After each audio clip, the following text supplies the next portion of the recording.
Just be glad for all you have that's in today.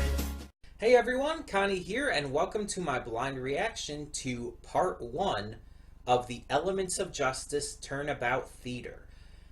So many years ago at this point, the most, how do I put it? I had this in my head before I started, now I forgot it. The most, I guess you could say, intensive and just extensive, actually not intensive, the most extensive and well put together brony video on YouTube came out. Turnabout Storm. Turnabout Storm was a kind of crossover between the Phoenix Wright Ace Attorney series of video games and, of course, Milo Pony Friendship is Magic. It was basically a fun little fan animation of sorts that combined elements of both shows together, using the mystery-solving detective work of Phoenix Wright Ace Attorney, as well as the general art style and, well, video style of it. But with characters and elements from the world of Equestria in Milo Pony. And to this day, it's probably the best, not necessarily my personal favorite, but the best fan work to come out of the brony fandom. So much time and effort was put into it. All the voice actors, the artists, the animators, the sound work, everything that was put into it is phenomenal. And I've seen it many times on my own and through other people's reactions to it, and it is really just continuously phenomenal. It's, I think, about 8 hours long in total because it's split through many different parts, but it's well worth the watch. In fact, I can actually show you something over here. I finally put up my Turnabout Storm print over here on my closet door, here in my new room at the new house.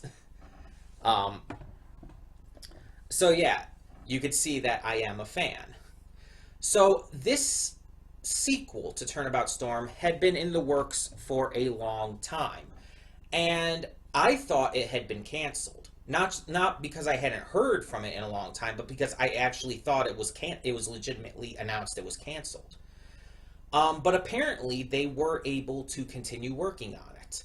Now, I know nothing about where this is going to go. I know nothing about the plot of this. I know nothing about exactly what we're going into. But this is actually a Mega Stream donation reward. I believe it was chosen by Everett Taves, which is a very likely assumption because Everett donated so many times for this recent Mega Stream. I didn't even know it had come out when it did. I didn't know until it was requested for this donation reward. Now, as for my background with the two different mediums, obviously I'm big into MLP. I do the reactions. I've been watching it all the way through. I've become very big in the fandom and stuff. I know MLP. But you guys may not know about, like, my knowledge of the Phoenix Wright games. And let me explain that. Okay, so I played the first 2 games to completion.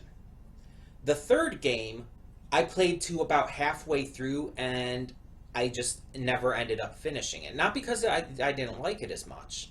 I just never ended up finishing it. I don't even really know why. And since then, there have been multiple other games that have come out, introducing new characters and concepts and stuff, that I only know little bits about. Like, I know about Apollo Justice, but I don't really know much about his character. I know about Athena Sykes. I know about Trucy, Phoenix's adopted daughter. I know about various little things here and there, basically. I know that Phoenix was actually, he lost his qualifications as a lawyer at one point because he unknowingly entered in false, oh, what's the word? My mind is blanking on the word. False, not testimony. He entered something falsely into the court records on accident. My mind is blanking on the word. I can't think of it. But it caused him to lose his license and all. And I believe during that time he like got into like art stuff or whatnot. I don't know for sure because I never got that far in the actual games personally. But it was something like that. And he was eventually able to come back as a lawyer again. Now, I do enjoy the characters of Phoenix Wright. I do enjoy the cases that I, again, have seen and played through. And I am really legitimately interested to see where this might go. Oh, also, I have seen the first season of the anime, the Ace Attorney anime. There is a second season. I have not seen it yet, but I have seen the first season. Just to note that as well. Brian Massey is great as Detective Gumshoe. Now, yeah, but I don't know much of anything about where this series is going. As I said, I didn't even know that it was still coming out. I didn't know it had come out until it was suggested. I don't know if we're going to have the same voice actors doing the characters. I don't know. But like I said, I am excited to find out because the first one was so good. And we'll just kind of have to see where it goes this time. Now, based off of the title, Turnabout Theater, there's, I think, a couple of theaters mentioned in MLP. I assume this is going to be in Equestria again. And by the way, I do know that this is an actual direct sequel to the original. That there is it is actually directly connected. The only theater I can really think of off the top of my head either way, though, is in Manhattan. So maybe it's going to involve that. And if that's the case, my instant theory would have to be that it's going to involve Rarity in some way. Because Rarity is the Manhattan loving pony of the group. And I don't really see how any of the others would make as much sense to have a case held there. I might be completely wrong, mind you. But considering when this was made and probably when it was scripted and everything, I doubt it's going to involve more recent stuff with plays and stuff that we've seen in MLP, such as with Celestia and all of that.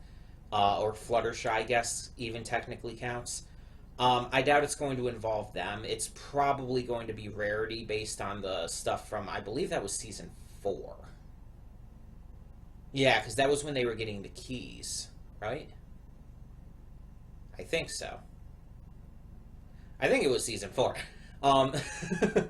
I usually know this stuff, but I've been working on a lot of other stuff today. Still getting stuff done around the house, the new house, and also, yeah.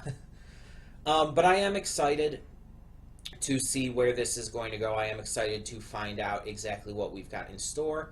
So we're just going to get on with it.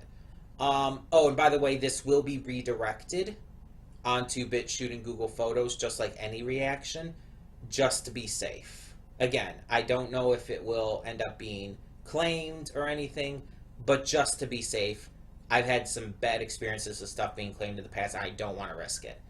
So, that being said, when the screen fades to black, pause this redirect and go to the description below. Follow the link to the reaction, and after you watch it, come back here to the redirect and resume play. Because after it fades to black and then fades back in, everything from that point forward will be my afterthoughts and will contain spoilers to the video. So that being said, thank you so much for tuning in today, and I will see you at the reaction. And we are back, and we'll begin with spoilers in 3, 2, 1, now. Okay, so this was good, like very good. The quality is, I'd say, about the same as the original Turnabout Storm. I wouldn't say it's like much better in terms of how it's made and everything. I would actually say it's just about as good, which is not a bad thing, by the way. It's actually a very good thing that it's as good. The voice acting in the original Turnabout Storm, the voices definitely were a bit off in most of the cases. And they're definitely a bit off here. Some of the voices sound more like the characters than others. For example, Pinkie Pie's, I think, is the closest. Um, a lot of the others, though, not as much. Like Rarity and Applejack, you can kind of hear the accents in there. But Rainbow Dash definitely, I think, was better in Turnabout Storm. Twilight was better in Turnabout Storm. Phoenix, I think, definitely sounds notably different, but that might just be from what I'm remembering. Um, so we do have confirmation this is a direct sequel, and we do have this time difference thing. In Phoenix's world, it's been 8 years since these events. A long freaking time if you really think about it, almost a decade. But in terms of Twilight's time in Equestria, it's only been a year and a half. Which, I'm still questioning that because it seems like the timeline-wise with all of that wouldn't make sense. In terms of, just when that would take place to where they are now. We haven't seen or heard anything about Starlight being there, so I presume that this takes place somewhere during the events of Season 5. After the premiere, so she'd already have the castle and stuff, but before Starlight is reformed and all. And actually the castle came at the end of Season 4, but still. So it'd be before Starlight gets reformed, definitely before Trixie makes her return and all of that. I mean, that much is definitely confirmed. Which I guess could kind of make sense. But still, that taking place like a year and a half after pre-Season 3 events, I'm sorry, but no. That timeline just, in my eyes, does not work at all for the events of the series. It definitely would have been a little longer than that, I feel. Not too much longer than that, but definitely longer. Either, maybe like 2.5 years, but either way. Either way, so the story here, we have Coco Pamel being accused of murder this time, of murdering a friend in the play industry. The friend was hung from the catwalk in the theater, which is a pretty fucking gruesome way to go. Like, shit. Some of you may remember when I live streamed my myself playing the video game Doki Doki Literature Club. I actually talked about this in another video recently, I think. But you may remember, for those of you who may have watched that, back then, I actually had a very adverse reaction to that when it showed. I'm just gonna say it because at this point, the spoiler warning time period is past. Let's be honest. When it shows Sayori's death by her suicide by hanging, when I played that on the stream, I actually had to stop the game because I kind of had a breakdown due to my own past with depression and suicide. It affected me so much I actually had to leave the room and I legitimately puked because I was just that taken aback by it. And I've since gotten better about that kind of stuff, but at that time it definitely affected me. And I instantly thought to that when we were told what happened in this. And from that height, they mentioned it would be an instantaneous death, and it's like, yeah, basically falling, and the rope tightens around the neck and snaps it, basically. And it's like, I've never personally tried to hang myself, but I have tried to kill myself in the past in many different ways. That was not one of them, and luckily luckily, obviously, I never succeeded. But yeah, it's something that still bothers me, and I still find really, really hard to just take in. again, I've gotten a lot better with it than I used to be. I'm not gonna throw up anymore. I'm not going to get that affected by it these days, but it still does hurt to think about those times in my life. We saw a little bit of Suri Polymere, and considering Coco's the defendant in this, I assume that Suri's going to have a notable role to play. We have our main six. We have all these other characters. We have the theater director, who's a new original character for this, basically, like Sonata was in the original Turnabout Storm. There's not really too much to talk about otherwise, though. I feel we don't know enough yet to really comment on where this is going. Now, just to say right off the bat, I will be reacting to the rest of this as well. Because the donation reward is for this series as a whole. So when more episodes come out, I will get to them as soon as I can. I can't guarantee it'll be like right away or anything, but when I can get to them. And I am interested. I think this was very good, and I think it's definitely carrying the spirit of the original Turnabout Storm in a great way. And it kind of makes me want to go back and check out Turnabout Storm again. But I don't want to spend 8 hours doing so. It's so long. We got a lot of continuity from Turnabout Storm in this as well. We talked about a lot of stuff. I don't expect to see much of anything regarding Gilda or Trixie in this one. We might get Sonata, because she's an original character from Turnabout Storm. She's not in the actual series. So we could get more with her. But judging on when this takes place, we also have to consider that for other characters that show up. Like, for example, the Student 6 from the recent couple seasons won't be there, obviously. But I am excited to see exactly what they do, and I do hope it turns out to be really good.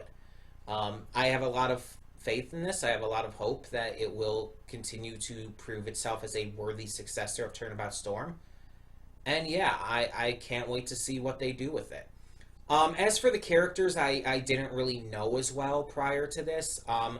Athena, Apollo, and Trucy, which I really did not expect all of them to be going with him into Equestria in this one. Apollo doesn't. I don't have too much of a thought on him right now. He seems like he kind of has like he almost seems like Phoenix Wright light, if you know what I mean. Diet Phoenix Wright. Like his personality is very similar to Phoenix's, it seems, except he's a little less okay with the entire pony thing, I guess you could say. A little less accepting of it. Athena seems... She's definitely different from Maya. She's very peppy and happy. Very into this kind of stuff, clearly. She definitely is fueled by emotion, which definitely fits for what I do know of, the little bit I know of her. Trucy acts very young, and it's like I thought she was old. I don't actually know how old she is. I was thinking she's like 15 or 16, but she's acting more like 11 or 12. I don't know, something about her, it just seems like she's acting younger than I think she's supposed to be, but I'm actually not sure how old she's supposed to be, so to be fair. Yeah, it's just I feel I need to see more to really get a grasp on those characters too, because again, this was only part 1. But I am definitely interested to see where this goes. I am interested to see what new things they can implement into this. I'm sure there will be plenty of new stuff when you take into account Apollo, Trucy, and Athena. We're going to probably get the entire emotion reading with Athena. Apollo's thing is apparently being able to notice small details and tell when people are lying based on body language and stuff. So we'll probably get stuff about that. We'll probably bring in the Magatama some more. Various things like that. But either way, I'm excited. I'm excited to see what they do, and I really want to see this as a truly great follow-up to what was already, again, as I said in the pre-thoughts, what I think is the best made fan work in the Brony fandom. Just in terms of its legitimate quality and the amount of passion and love put behind it. I want this to be as good, if not better, than that. And right now, it looks like it definitely could be. So we'll just kind of have to see. And I wonder who the prosecutor is going to be this time. I wonder who the prosecutor will be. Will it be someone else we know? We'll have to see. We'll have to find out. In the meantime, thank you all so much for tuning in, and thank you, again, I believe it was Everett Taves, who donated and asked for this reward. But if not, thank you either way for suggesting this, and I can't wait to see more in the future. With other donation rewards, those will come as I can get to them, basically. Movie ones will, of course, take a little longer to get to, and because they'll just take longer to record. And the series will just continue on Fridays for now. And we'll just move on and see where we go with the rest of the stuff and all. So, thank you all so much, and tell me your thoughts on this first part of the first case, apparently, according to what it says, of Turnabout Theater, of this Elements of Justice. And for now, I'm Connie, and I'm signing off. See y'all next time. And though you've come through many obstacles,